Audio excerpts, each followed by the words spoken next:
العلم قال الله قال رسوله قال الصحابة هم أولو العرفان ما الدين نصبك للخلاف سفاهة بين الرسول وبين قول فلان. بسم الله الرحمن الرحيم والحمد لله رب العالمين والعاقبة للمتقين أشهد أن لا إله إلا الله وحده لا شريك له ولي الأولين والآخرين وأشهد أن محمدا عبده ورسوله وصفيه وخليله صلوات الله وسلامه عليه وعلى آله وأصحابه أجمعين أما بعد. أيها الإخوة, we continue in our reading and benefiting from this beneficial treatise entitled Ḥilyat Ṭālib al-ʿIlm, the adornments or the etiquettes of the student of knowledge, authored by Shaykh Bakr Abu Zayd رحمه rahmatan wasi'ah. And this lesson, it begins on the evening before the first of Dhul Hijjah, in the year 1445 years after the blessed Hijrah of the Messenger sallallahu alayhi wasallam. And in the previous lesson, or in the previous lessons, we spoke about آداب الطالب في نفسه, the etiquettes of a student of knowledge within his own self, in terms of his khashya and his taqwa and his good manners and his muru'ah, his dignified behavior and his respect for his teacher and those who are around him, and being ambitious in knowledge, and the other adab which the author mentioned. And then in the last lesson, the author spoke about the importance, or the author began the second chapter in which he spoke about the importance of making gradual progress in knowledge, in learning. He said, كيفية الطلب والتلقي, how a person should seek knowledge and attain this knowledge. And he mentioned the importance of studying the usul and al-Tasees wal-Ta'sil, and having a firm basis and foundations when seeking knowledge. And he mentioned the statement, مَنْ لَمْ يُتْقِنِ الْأُصُولِ حُرِمَ الْوُصُولِ, that the one who does not have firm grounds or firm foundations will not be able to develop. And also the statement of Az-Zuhri rahimahullah, man rama al-ilma jumlatan dhahaba anhu jumla, that whoever tries to take knowledge in one go, then it will also leave him in one go. And all of this shows us the importance of a tadarruj, that a person makes gradual progress when studying. And just as the Quran was revealed ayat at a time in order for people to understand and memorize and implement, like this with the rest of knowledge. And also the author, he spoke about the importance of having a mukhtasar, or what is known today as a matan, in every science that a person memorizes, understands and learns. So in every various branch of Islamic knowledge, whether it's aqidah, tafsir, usul tafsir, fiqh, hadith, mustalah hadith, that the way of the salaf and the way of the scholars is that you have a mukhtasar, a beginner level summarized text which you memorize and you learn well, and then you build on that later. And we mentioned how in general there are three types or three levels of students: the mubtadi'een and mutawassiteen and mutaqaddimin, the beginner level student and the intermediate student and the advanced student. And for each one of these there are particular texts or books that person should study depending on where he is in his journey in seeking knowledge. And then the author and we mentioned this in the previous lesson, he spoke about the 6 steps in seeking knowledge. The first of them, حفظ المختصر, that a person memorizes that basic text in that particular science. Secondly, ضبطه على شيخ متقن, and that a person recites this text to a well-versed sheikh or teacher, and included in this is the study of that text. And then he said, عدم الانشغال بالمطولات, that a person should not be preoccupied with the larger books, the more complex books, before understanding the mukhtasar properly and memorizing it and studying it. The 4th step, he said, not moving from one matan to another matan, from one mukhtasar to another mukhtasar, without any cause or reason. So if there is a reason to do so, then that is fine. But without any reason, a person jumps from one book to another book to a 3rd book to a 4th matan, a person will not be able to develop or learn. And then he mentioned the 5th step, اقتناص الفوائد, the importance of writing down benefits and guidelines and important principles, that all of these should be written separately or on the matan. And then the 6th step he mentioned, he said جمع النفس للطلب, is that a person has to be ambitious when seeking knowledge. A person has to have the ambition and the drive to learn and improve and to memorize more and to read more, that this is something which you should have inside you. And then after this, the author, and we stopped here, he began by mentioning which mutun or which mukhtasarat a beginner student of knowledge should begin with. Meaning in aqeedah, which books should we begin with learning? And similarly in fiqh and in tafseer, etc. However, before this is mentioned, the 6 steps that the author mentioned, these are general guidelines. And this is the way of the Salaf. In many of the biographies of the ulama and the imams, you see them and it is mentioned that he memorized this, this and this. And always beginning with the very basic books of Hadeeth, Fiqh and Tafseer. However, in terms of which particular mukhtasar or matan to study, which ones, then there's no final answer. Because this is based upon the ijtihad of the sheikh, the opinion and experience of the sheikh, based upon what he considers to be most appropriate for that time, for those people.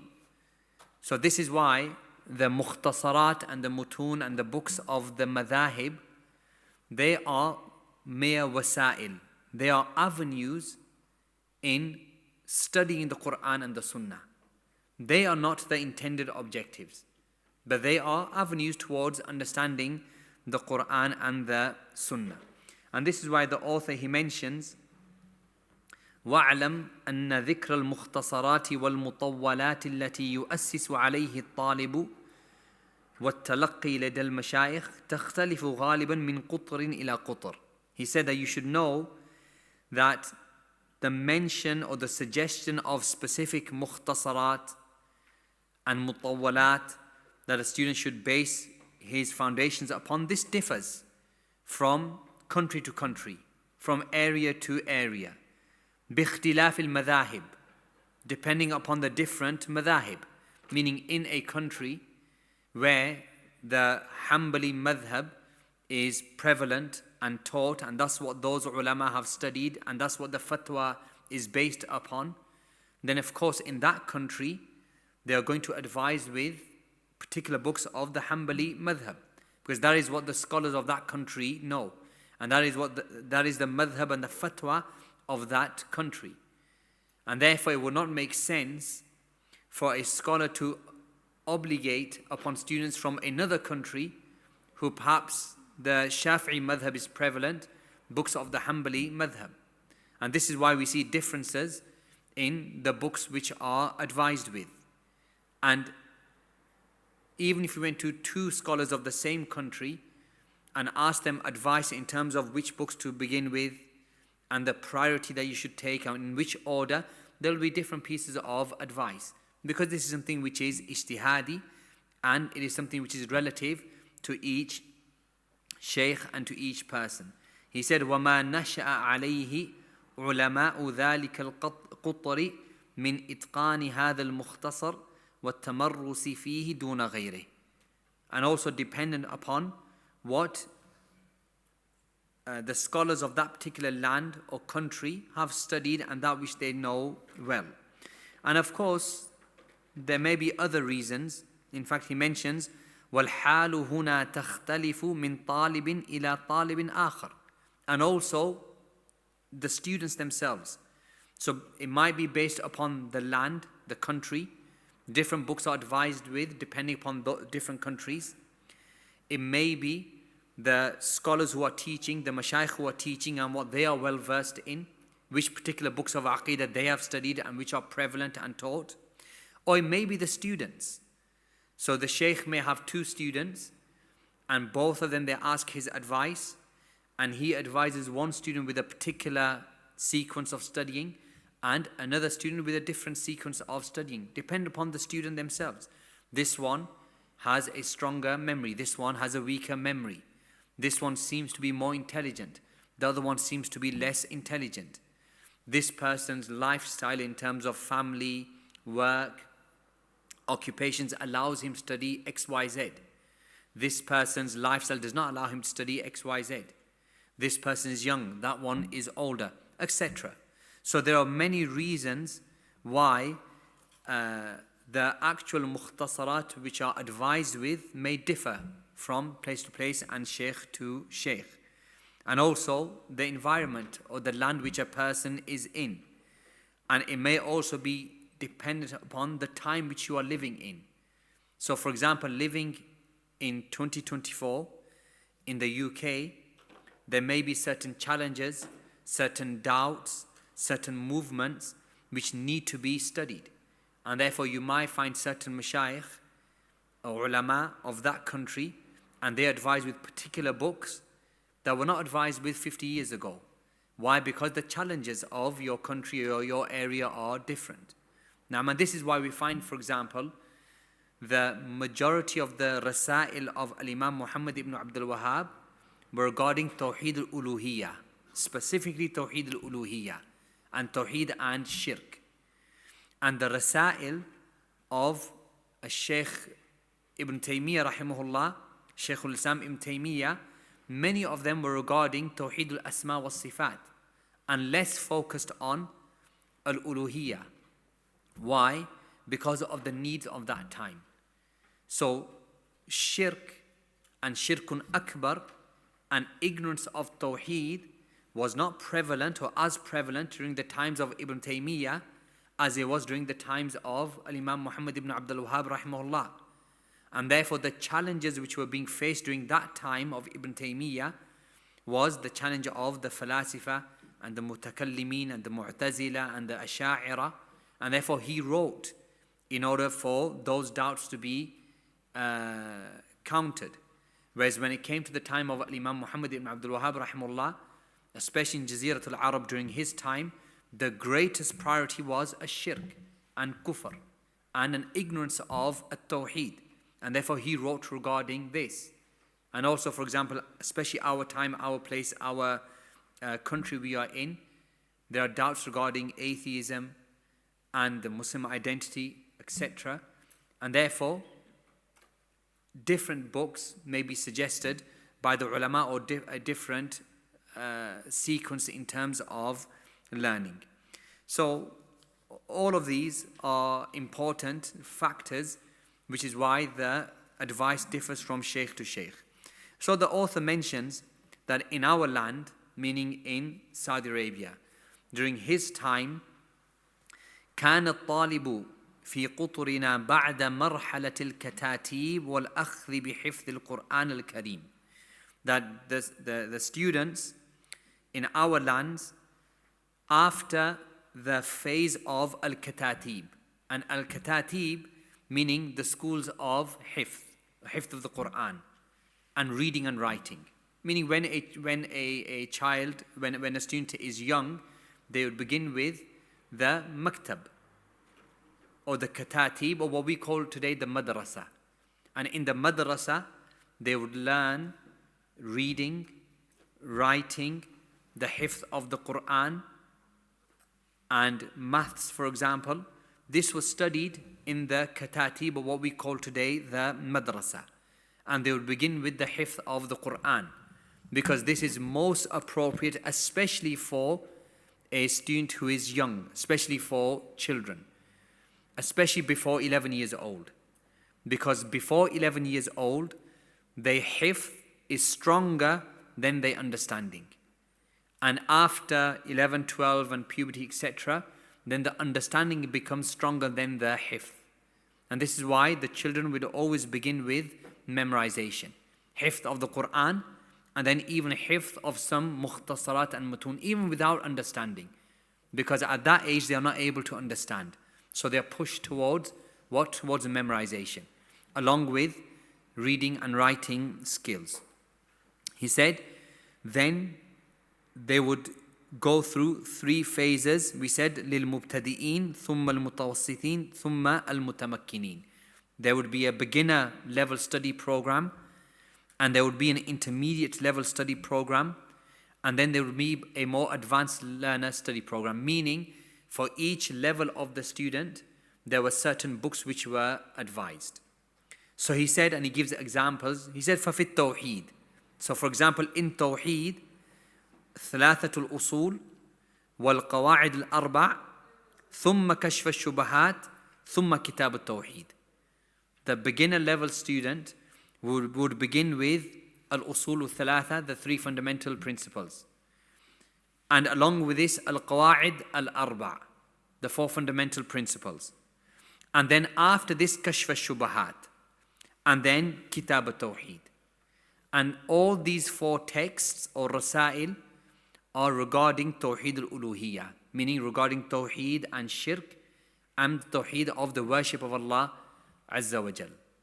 And you know of these books and these rasail, and they've been taught, and I'm sure you've read them.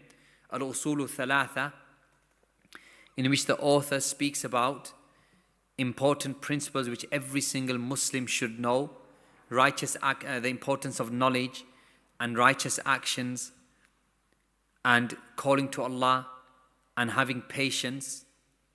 And then Al-Usul al-Thalatha, which are the answers to the 3 questions in the grave. He said, Ma'rifatullahi, knowing Allah, wa ma'rifatud dini bil adilla, and knowing the religion with its evidences, wa ma'rifatun nabi, and knowing the Prophet sallallahu alaihi wasallam. And the author rahimahullah, he covers the most basic and obligatory points of information or knowledge regarding these 3 areas. So with regards to Allah, the importance of Tawheed, Tawheedul Ibadah, and the different types of Ibadat, and when those Ibadat are considered to be Tawheed, and when do they become a shirk. And then he speaks about the Deen and Maratibud Deen, Al-Islam, Al-Iman, Al-Ihsan. And he speaks about the pillars of Islam and the pillars of Iman. And then Ma'rifatun Nabi, the life of the Prophet sallallahu alaihi wasallam, his lineage, and where he was born and where he passed away, and his hijrah, and the message that he came with, etc. And that risalah may be a page or a page and a half. And he said, Al-Qawaid al-Arba'. And Al-Qawaid al-Arba' is another very basic risala, which was authored by Al-Imam Muhammad ibn Abdul Wahhab rahimullah, 4 principles in which he exposes or replies to certain doubts which are used to justify a shirk. And this is also regarding Tawheed al-Uluhiyya. And then after this, Kashf al-Shubahat. And some of the ulama mentioned that Qawaid al-Arba is a summary of Kashf al-Shubahat. So in Kashf al-Shubahat, the author, he mentions specific doubts that the mushrikun use to justify their shirk. And then he answers them. And he begins with al-jawab al-mujmal and then al-jawab al-mufassal. First, a general answer which can be given to every doubt, and then specific answers for specific doubts. And some of the ulama, some of our teachers, they would not allow a person who has not studied al-usul al-thalatha, al-qawaid al-arba, and kitab al-tawheed to study kashf al-shubahat. Amongst them Shaykh Haytham, well known. If you haven't studied and memorized al-usul al-thalatha, al-qawaid al-arba, and kitab al-tawheed, including memorization, then you cannot study kashf al-shubahat, because there is an order to these books. And of course the logic behind this is that if you are reading the shubahat of the mushrikun, and yet you haven't studied the basics of the aqeedah of Ahlul Sunnah, you might not even understand the reply of the author to those shubahat. And therefore you are left more confused than when you were before. So he refuses to teach a person kashf shubahat if you have not studied and memorized al-usul al-thalatha, al-qawaid al-arba, and kitab al-tawheed. And like this, nawaqid al-Islam, the invalidators of Islam, he refuses to teach it to anybody who has not studied al-usul al-thalatha, because you will not understand how to interact with those things which invalidate a person's Islam. And a person may begin applying those rulings to the rest of society, considering them to be kuffar, and he hasn't studied the basics of the aqeedah of Ahlul Sunnah. So there's a clear sequence that the ulama begin with. And this is why it can be considered an error for somebody to teach, for example, Nawaqid al-Islam or Kashf al-Shubahat to students who haven't studied the basic books of Aqeedah first, because these errors may occur. And as for Kitab al-Tawheed, then as all of you know, the famous book authored by Imam Muhammad ibn Abdul Wahhab rahimahullah, which contains 67 chapters, I think 67 chapters, beginning with the virtue of Tawheed, and he speaks about the different types of shirk, a'mal al-qulub, wal shirk al-lafzi, and the wordings in which shirk may occur, etc. 67 chapters. Al-Muhim, so these four are all considered to be a level of the mubtadi, the beginner. The beginner student will study al-usul al-thalatha, qawaid al-arba, then kitab al-tawheed and kashf al-shubahat. And this is in Tawheed al-ibadah, Tawheed al-uluhiyah. He said, and when it comes to Tawheed al-asma wal-sifat, then again there was a particular order that the ulama of that time would teach, and that is beginning with al-aqidatul wasatiyah, and then al-aqidatul hamawiyah, and then aqidatul tadmuriyah. And all three were authored by Shaykh al-Islam Ibn Taymiyyah rahimahullah. And all three center around Tawheed al-asma wal-sifat. There's a mention of Tawheed al-rububiyyah wal-uluhiyyah, but the central theme of these rasail is Tawheed al-asma wal-sifat. And in al-aqidatul wasatiyah, as you know, Ibn Taymiyyah rahimahullah begins by mentioning the manhaj of Ahlul Sunnati wal Jama'ah in understanding the names and the attributes of Allah. And then he speaks about the understanding of Ahlul Sunnah with regards to al-qada wal-qadr. And then he speaks about the aqidah of Ahlul Sunnah with regards to al-imanu bil-yawm al-akhir, al-mizan, al-hawd, al-shafa'ah, al-jannah, al-nar. Then he speaks about briefly the other pillars of al-Islam, of al-iman. And then he speaks about the aqidah of Ahlul Sunnah regarding karamat al-awliya, the miracles of the awliya.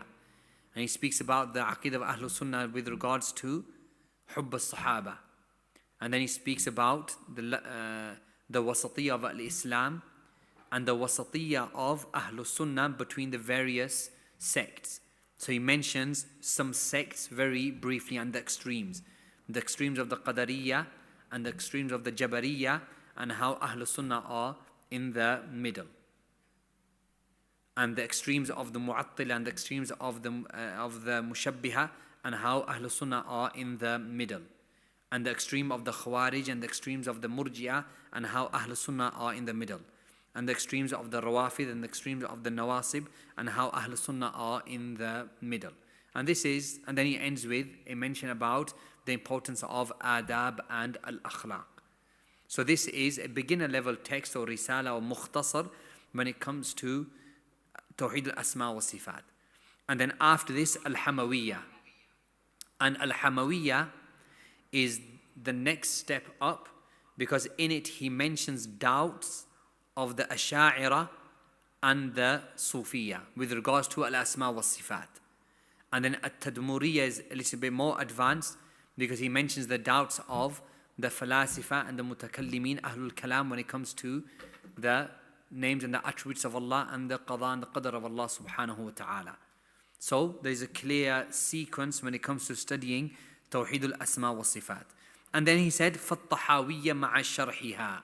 And also, the ulama of that time, they would teach Aqidat al-Tahawiyya.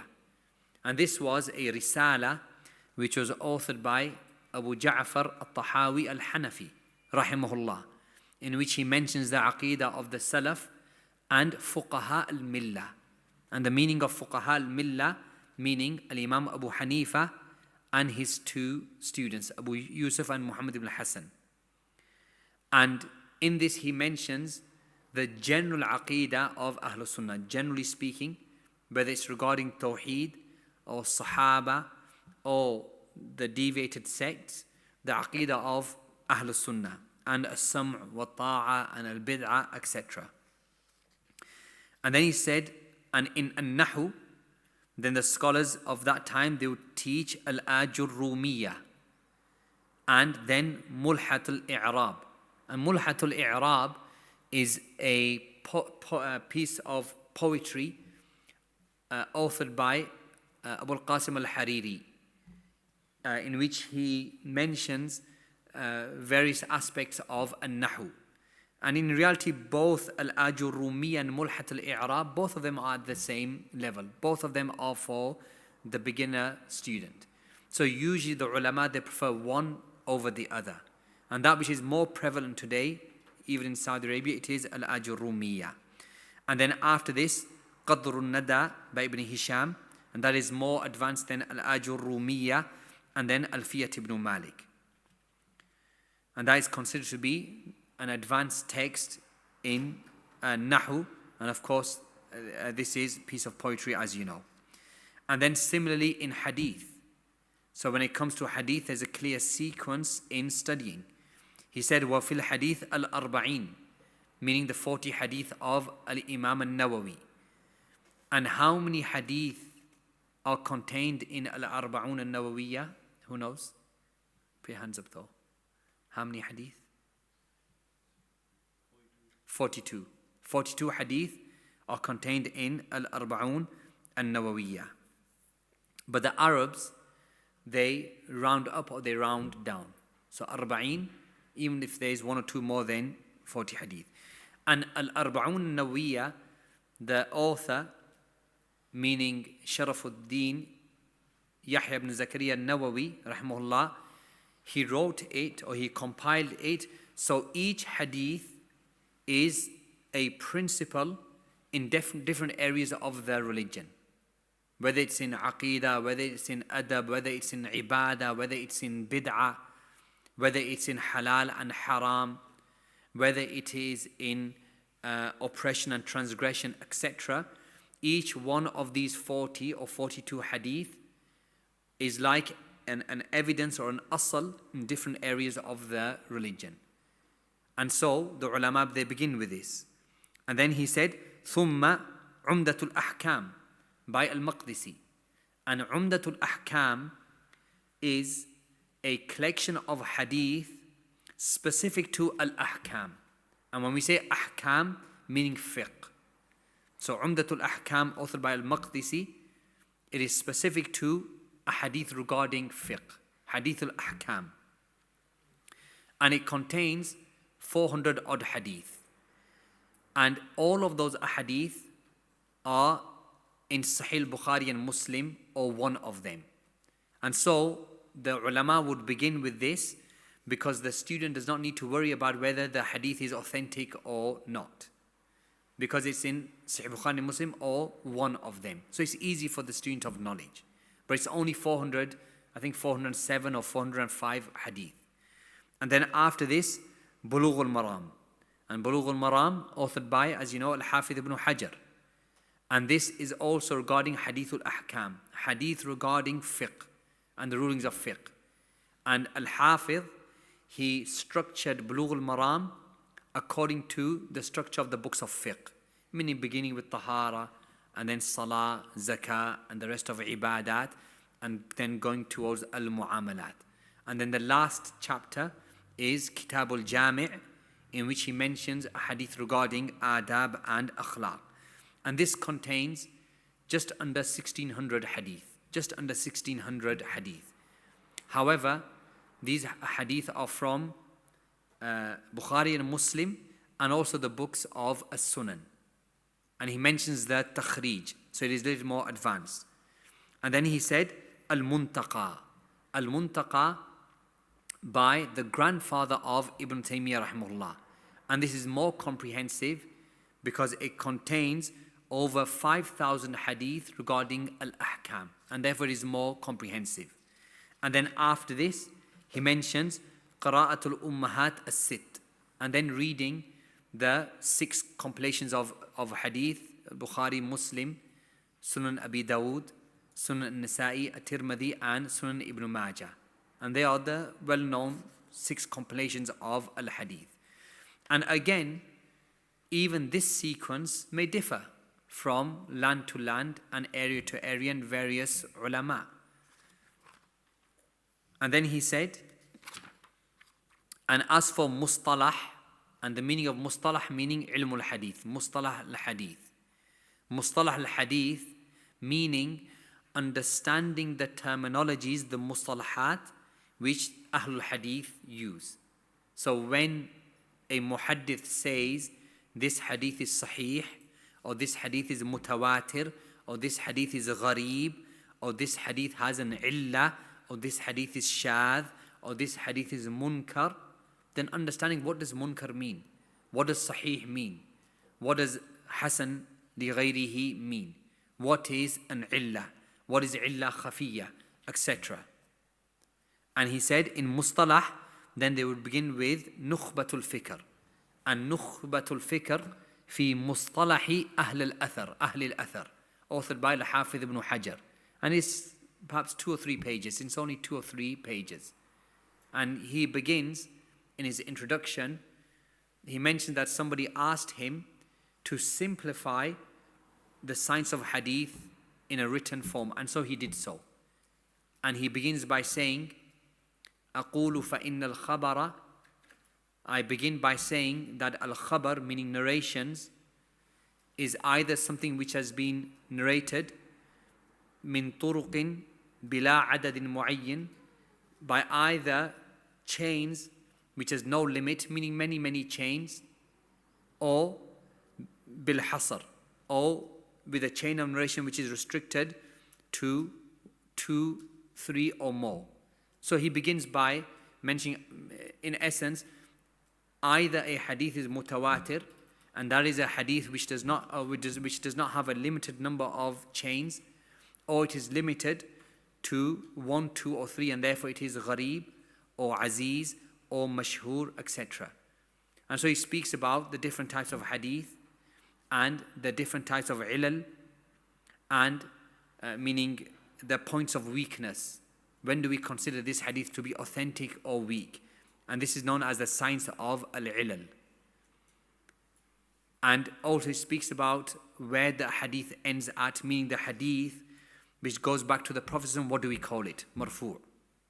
The hadith which ends at a sahabi, what is it called? Mawquf.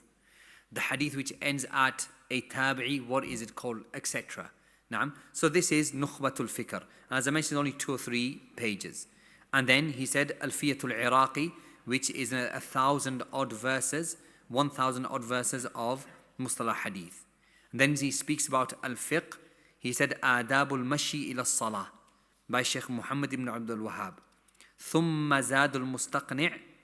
And then the scholars of that era, of that time, they would advise with the studying and the memorization of Zad al-Mustaqni'. And Zad al-Mustaqni', authored by Musa al-Hajjawi, is a summary of al-Muqni'. Is a summary of al-Muqni'. And al-Muqni' is authored by al-Muwaffaq Abu Muhammad al-Maqdisi, Ibn Qudama al-Maqdisi. He wrote al-Muqni', and then Musa al-Hajjawi came and he summarized it and he called it Zad al-Mustaqni'. And Shaykh Bakr Abu Zayd rahimahullah, in his book Al-Madkhal ila Fiqh al-Hanbali, he mentioned that Zad al-Mustaqni', it contains over 6,000 or 7,000 masail. 3,000 masail directly and 3,500 masail indirectly. And so at that time, the beginner student of knowledge would begin with Zad al-Mustaqni'. However, nowadays, even in Saudi Arabia, then they often prefer Manhaj al-Salikin or Akhsar al-Mukhtasarat. And he said, or Umdat al-Fiqh, meaning some of the ulama of that time, they would prefer Zad al-Mustaqni' for the beginner, and others would prefer Umdat al-Fiqh. And Umdat al-Fiqh and al-Muqni' and al-Mughni, all three were authored by the same author, the one who we mentioned, al-Muwaffaq Abu Muhammad ibn Qudama al-Maqdisi. So he wrote Umdat al-Fiqh for the beginner, and then he wrote al-Muqni' for the intermediate student, and then he wrote al-Mughni for the advanced student. And he also wrote a fourth book which comes after al-Muqni'. It is known as al-Kafi. So he wrote 4 books in total. And of course, Umdat al-Fiqh or Zad al-Mustaqni', he only mentions, yani al-Hajjawi, one riwayah from the statements of the Hanbali madhab. In the Hanbali madhab, for a single mas'ala, there may be 2 or 3 different opinions for the same mas'ala, saying it's permitted, it's wajib, it's recommended, etc. And so this may confuse the beginner student of knowledge. So al-Hajjawi came along and he mentioned only one opinion, that which he considers to be rajih. And he mentions this in his introduction. And in al-Muqni', various riwayat of the Hanbali madhab are mentioned. And this is known as al-Khilaf al-Nazil, meaning the ikhtilaf of the riwayat within the madhab. And then as for al-Mughni, then this is al-Khilaf al-Ali, meaning the differences of opinions between the madhahib. So in al-Mughni, Ibn Qudama, he mentions the mas'ala and then the statement of the various madhahib and the evidences of each madhab, and then he makes at-tarjih. And also in Asul al-Fiqh, al-Waraqat. Al-Waraqat by al-Juwayni, and he is known as Imam al-Haramaini al-Juwayni. And al-Waraqat is in 2 forms. There is a prose form, which was authored by al-Juwayni, and then there was a form of poetry. It is known as Nadhm al-Waraqat, and it is memorized at the beginning. We memorized it at the beginning of seeking knowledge. And it was written in poetry form by al-Imriti. It was written in poetry form by al-Imriti. And then after this, Rawdatun Nadir. And Rawdatun Nadir is a book in Usul al-Fiqh within the Hanbali madhab. And this is what was studied and taught in Jamiat al-Islamiyya. He mentions, and in Fara'id, meaning the laws of inheritance, al-Rahbiyya, مع شروحها الفوائد الجلية. الفوائد الجلية by Ibn Baz rahimahullah. And in At-Tafsir, the ulama of that time, they would begin with Tafsir Ibn Kathir. The ulama of that time, they would begin with Tafsir Ibn Kathir. And the Tafsir of Ibn Kathir, it is Tafsir bil-Athar. It is the Tafsir of the Quran, and the Tafsir of the Quran is made from different angles. So some of the books of Tafsir, they speak about the linguistic side of the Quran, the balagha and the lugha of the Quran. Like Az-Zamakhshari in his tafsir is regarding the balagha of the Quran and the i'rab of the ayat of the Quran and the lugha of the Quran, the uslub of the Quran. And Al-Qurtubi, his tafsir, which is 25 odd volumes, it is regarding the fawaid of fiqh and the ahkam of fiqh from the ayat of the Quran. And that's why the tafsir of Al-Qurtubi is called Al-Jami' li ahkam al-Quran. Al-Jami' li ahkam al-Quran. So he brings an ayah and he says, لهذه الآية خمسة أوجه. That this ayah, 5 different ahkam can be deduced from this ayah. And inshallah, when our library comes in the masjid, inshallah, we'll have that book here, inshallah. Naam. Ibn Kathir, Tafsir bil-Athar. Then he concentrated on mentioning the narrations of the Sahaba with regards to the ayat. And this is why perhaps a quarter or a third of Tafsir Ibn Kathir is the isnad, because he narrates those athar from the Sahaba and the Tabi'in, those who came after them. And the majority or many of his tafsir, it ends with Ibn Abbas said, and Ikrimah said, and Ibn Mas'ud said, and Mujahid said, and Qatada said regarding this ayah XYZ. Now, so this is a tafsir bil-athar. You also have something called a tafsir al-mawdu'i or a tafsir al-ma'na. And that is when the general meanings of those ayat are mentioned. Naam. And the most well-known one, especially in the contemporary times, is Tafsir al-Sa'di. So in Tafsir al-Sa'di, he doesn't mention the athar of the Sahaba, and he could have done so, but he didn't do it for that reason. Rather, he mentions the general meaning of those ayat. And like this, Tafsir al-Jalalain. Also Tafsir al-Jalalain in the same usloob. He said, and in Usul al-Tafsir al-Muqaddimah of Ibn Taymiyyah, meaning Muqaddimatu Usul al-Tafsir, which is again a risala of perhaps 3 or 4 pages. And in Seerah al-Nabawiyya, Mukhtasar, meaning Mukhtasaru Seerah al-Nabawiyya of Al-Imam Muhammad ibn Abdul Wahhab rahimahullah, and it is a book maybe this thick. And then the Seerah of Ibn Hisham, and then Zadul Ma'ad. And Zadul Ma'ad authored by Ibn al-Qayyim rahimahullah, which is 5 or 6 volumes. And then also Lisan al-Arab, and memorizing al-Mu'allaqat al-Sab'. And as you know, al-Mu'allaqat al-Sab' were the 7 pieces of poetry which were hung on the Kaaba. And these 7, and this is why they are known as al-Mu'allaqat, those which are hung, because these were the most eloquent and powerful verses of poetry, or compilations of poetry which were written and memorized by the Arabs, of course at the times of Jahiliyyah. Naam. So this is not necessarily Islamic poetry, but at the times of Jahiliyyah, just for the strength of the Arabic language. So the ulama at the time of Shaykh Bakr Abu Zayd, his colleagues, his peers, his teachers, they would memorize al-Mu'allaqat al-Sab', and also al-Qamus by al-Fayruz Abadi. And he said, هَكَذَا مِن مَرَاحِلَ الطَّلَبِ فِي الْفُنُونِ. And like this, in all of the various sciences of Islamic knowledge, there were particular books and mukhtasarat for the mubtadi'een, and particular mukhtasarat and books for the mutawassitin and then the mutaqaddimin. He said, وَكَانُوا مَعَ ذَلِكَ يَأْخُذُونَ بِجَرْدِ الْمُطَوَّلَاتِ. And along with memorizing all of these mutun and mukhtasarat, then they would also research and read the encyclopedias of Islam, like Tarikh Ibn Jarir, a book of history, and the Tarikh of Ibn Kathir, meaning Al-Bidayah wa Nihaya, which is also 35 volumes, and the tafsir of both of them. وَيُرَكِّزُونَ عَلَى كُتُبِ شَيْخِ الْإِسْلَامِ Ibn Taymiyyah وَتَلْمِيذِهِ Ibn al-Qayyim.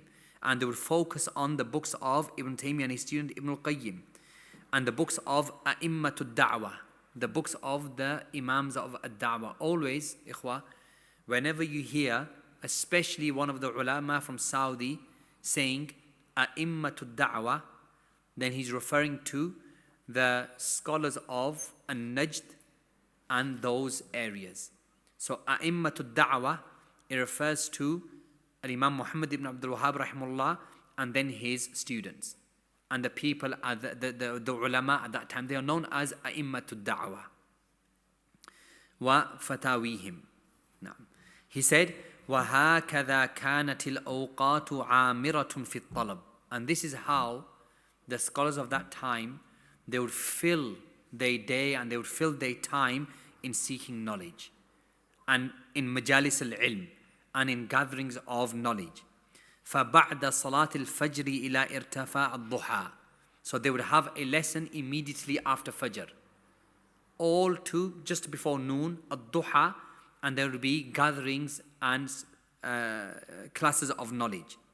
And then there would be a qaylula, a break or a nap before dhuhr. Just before dhuhr, the ulama and the tulab al-ilm, they would take a nap or a qaylula. وَفِي أَعْقَابِ جَمِيعِ الصَّلَوَاتِ الْخَمْسِ تُعْقَةُ الدُّرُوسِ. And then after every single salah, from the 5 salawat, there will be a dars. And perhaps in the same masjid, there will be a dars, a gathering for the mubtadi'een, and a lesson for the mutawassiteen, and a lesson for the mutaqaddimeen. And the shaykh, he would choose, so perhaps the shaykh would take one of his students from the advanced class, and he would dedicate him or commit him to the mubtadi'een.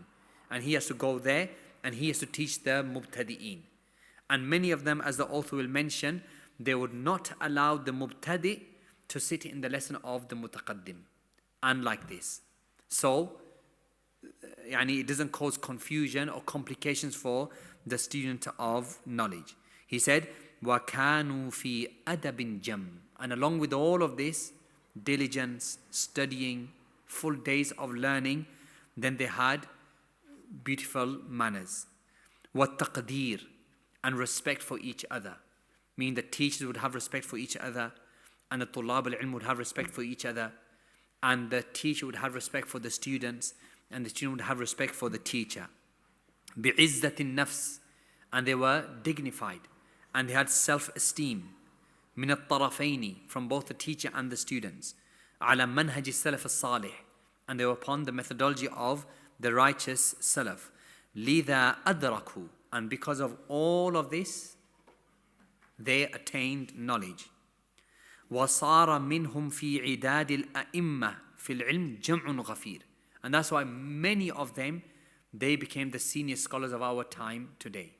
So if you think about the names which are mentioned about the senior scholars of the ummah and the imams of the ummah, many of them are mentioned regarding this blessed time. Now, the time of Ibn Baz rahimullah, and those who were before him and his students. And that's why even today, subhanallah, the majority of kibar al-ulama and a'immatul da'wah in Saudi Arabia today, the large majority of them are the students of Shaykh Ibn Baz rahimullah from Riyadh.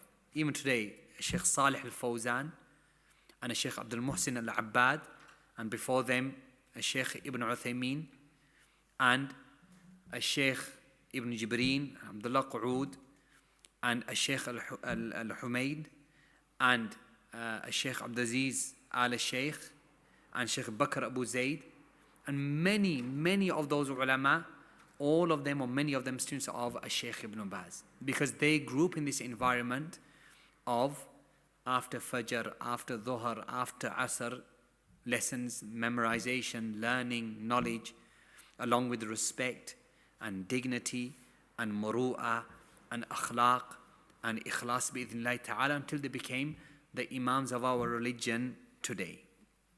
He said, فَهَلْ مِنْ عَوْدَةٍ إِلَىٰ أَصَالَةِ الطَّلَبِ فِي دَرَاسَةِ الْمُخْتَصَرَاتِ الْمُعْتَمَدَةِ.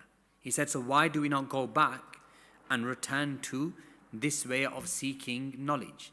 Especially in a time in which this academic style of knowledge has become more prevalent, in which people are sitting on desks and tables, and there are academic exams, and there are certification, and in a single day you might study fiqh and aqidah and Tawheed and Tafseer in a single day, and you're using any academic types of writing, the mudhakkarat. He's saying, if only we went back to beginning with the basics and concentrating on memorization.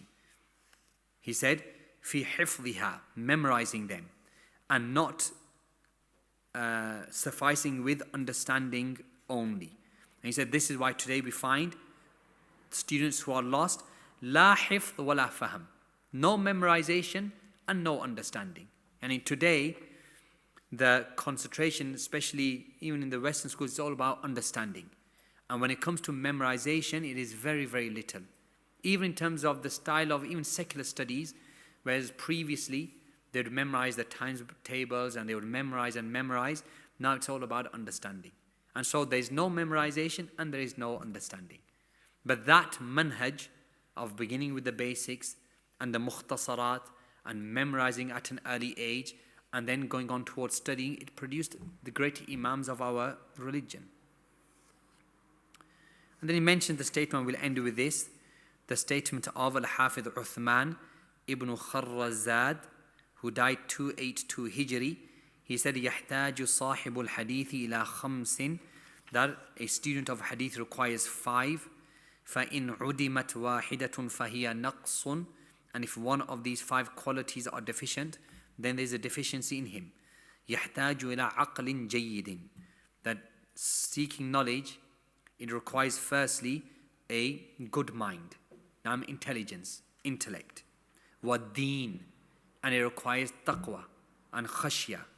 وَالضَّبْط, and it requires precision in memorization, understanding and writing. وَحَذَافَةٍ بِالصَّنَاعَةِ, how is that translated? Does anybody have it? Proficiency in this field now.